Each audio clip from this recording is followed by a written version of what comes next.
So to translate, Trump's a criminal. He's going to jail for committing a smaller version of the same made-up crime that we in Congress have committed for years and forced you to pay for. And by the way, we're never apologizing for that because we don't have to, and CNN isn't going to make us. Screw you, America, and your stupid election. We're in charge. That's the real message here, in case you missed it. Chris Hahn is a radio host and former aide to Senator Chuck Schumer, and he joins us tonight. So, Chris, I know you don't like Trump. But that's fine. But speak slowly so I can understand and explain to me why paying off someone who is extorting you, threatening to make public details of your personal life if she doesn't get paid, why paying that person is a felony. Well, first of all, we don't know that there was actual extortion here. We know that a payment was made. There was a catch-and-kill deal with the National Enquirer. Whether or not it was extortion, that hasn't been proven yet, nor has it even really been alleged in many cases. Well, I'm alleging. Hold on. Let me just stop and say I'm alleging it because it's obvious. You're not going to pay $100 grand or 150 or 200 grand to someone unless there's a threat to you and your reputation. This is extortion. Now, I don't know why it's not being prosecuted. I don't know why Trump isn't defending himself on those grounds. I would, but it clearly is extortion. Well, but why is it a crime to pay off someone who you had an affair with? Sometimes people want to tell us. They want to tell a story that he doesn't want told. He says, "Hey, just tell it to me. I'll pay for it and pay for yourself." That's what he did. That's what that. If I did that to you, you would call it. If I said, "Look, I know a detail about your sex life, Chris Hahn, and I'm going to tell it on my show on TV unless you pay me," that would be extortion, obviously. So this is extortion. But leaving that aside, why is it a felony to pay women you've had sexual relationships with? It's not a felony. It's a felony to do a campaign expenditure and not disclose it, and that's what this has been. How is that a campaign expenditure? This seems to have been a campaign. He made this during the campaign for the purposes of the campaign. There are tape recordings of him discussing this with Michael Cohen, and that's just for the purposes of the campaign. But hold on. I'm confused. No, it's not a small thing. It's the thing. This is the crime that the New York Times told us on Saturday. Federal prosecutors are alleging the president committed. It's a felony. And Michael Cohen pled guilty to a species of this. So I just want to get to the bottom of it. Why is that a campaign contribution to pay off a former girlfriend? I'm honestly confused. You're a campaign guy. Tell me. Look, there's also an allegation that he may have violated the Foreign Corrupt Practices Act when he was doing his deal in Moscow. There are allegations that he killed Kennedy. But hold on. There's a lot more to this than just paying off porn stars. Well, how about one allegation? One allegation at a time. So federal prosecutors, this is not just something that dumb people on TV are talking about, though they are. This is something that prosecutors in New York State are saying they have apparently evidence to indict over. So tell me why, because a lot of people in Washington pay off their girlfriends, including lots of people in Congress. A lot of people in Congress, including I'd even guess some Democrats. Just throwing that out there. So tell me why that's a campaign contribution to pay off your girlfriend. Well, first of all, I think that fund that Congress was using to pay people off who were harassed needs to be disclosed, and the members who were involved with those disclosure decisions need to be removed. Oh, I'm sure that'll happen right away. That'll happen right away. I'm sure MSNBC will push real hard for that. Right, okay. So, but tell me why it's a campaign. I agree with you on that point. This is a central question. Why is it, and for all of us, why is that a campaign contribution? The money didn't come from the campaign. It didn't go to the campaign. It was a threat to his reputation and his livelihood, as all extortion is, right? So why is that a campaign contribution? There's black letter law. There's black letter law here, okay? The campaign finance law is pretty clear about what you can and cannot do with funds. And these funds were not necessarily from Trump's own pockets. There was all sorts of schemes put together by the president and Michael Cohen to move this money around so it wasn't traced back to President Trump. That in and of itself should raise red flags. People would be blowing their mind out right now if this was any other president. Maybe. I mean, we've never had a president like Trump in a million different ways. And I'm not defending. No, we never have. I'm not defending his personal life. I'm merely saying this is now being described as a felony, as a crime for which the president could be removed. So now's the time when we need to be very specific about what the crime is, because you've stopped all business of government so we can respond to this. So let's respond right now. Tell me how and where in campaign finance law it says you're not allowed to use your money. There's no allegation this was campaign money. Your money to pay off a former girlfriend. There isn't. That's made up. It's a lie. The allegation here is not. The allegation here is not that it's just his money. There's allegation that he moved money around through various schemes to pay these women off. Not from the campaign. No, but by the way, you're allowed to do that too. You're allowed to hide the payments. What is that a crime now? The payments that were campaign in nature. That is a violation of a clear violation of campaign finance law. Then I'm giving you a chance on TV. Hold on. No, just I'll let you speak, and I'll let you speak solely so our audience can understand. Where in campaign finance law does it say that taking money that's not from your political campaign to respond to an extortion attempt or pay off your girlfriend or pay the gardener or pay anybody?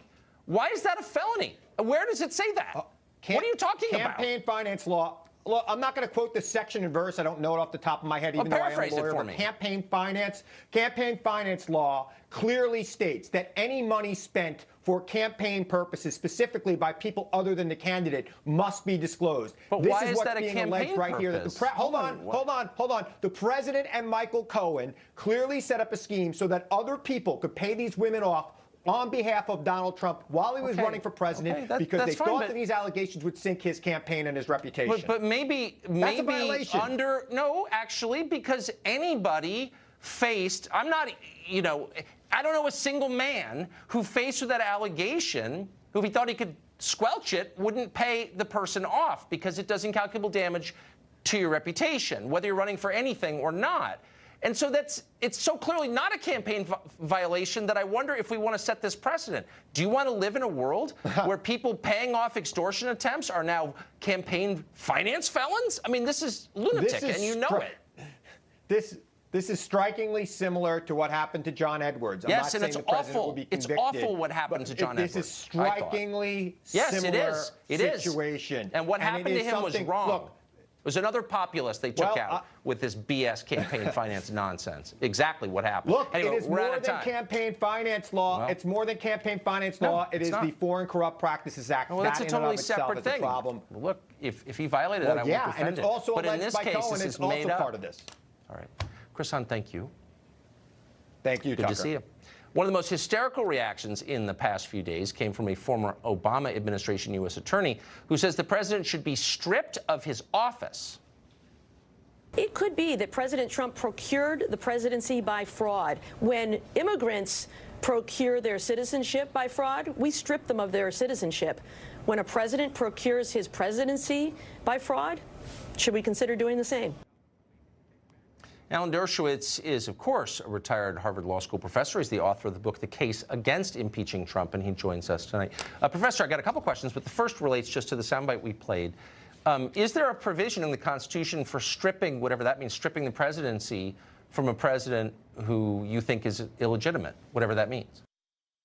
Sure, it's called the 25th Amendment, but not on the grounds of illegitimacy. I want everyone out there to imagine the following scenario. Let's assume when Bill Clinton was running for president, Paula Jones came up to him and said, unless you pay me $130,000, I'll reveal our affair. And let's assume Bill Clinton and Hillary Clinton together did exactly what it's alleged that Donald Trump and Cohen did together. I guarantee you the New York Times, NBC, MSNBC would be railing against any prosecutor who dared to suggest that this was a violation of the campaign finance law. Everybody would be on the other side of this issue. There'd be Republicans out there saying, strip him of the presidency, impeach him, indict him. Every Democrat would be saying, this is a witch hunt. This is terrible. We need a single standard. If you wouldn't go after Bill Clinton, don't go after Donald Trump. If you're going after Donald Trump, then you have to go after Hillary Clinton for everything that she allegedly did. For example, one of your guests talked about the Federal Corrupt Practices Act. That applies when you bribe a foreign official. What they're arguing is that there was a rumor that maybe somebody offered Putin a penthouse in a tower that Trump was thinking of building in Moscow. And if that had been done, it would be a violation of the FCPA, Federal Corrupt Practices Act. But it's all based on hypotheticals and maybes. And I just want everybody to apply the shoe on the other foot test. If Hillary Clinton were president and the Republicans were saying lock her up, everybody would be on the other side. They'd be screaming about how dare you expand criminal statutes? How dare you expand the criteria for impeachment? Now all these liberal Democrat fair-weather civil libertarians are saying the hell with the Constitution, the hell with civil liberties, put all that aside, get Trump. That's the most important consideration.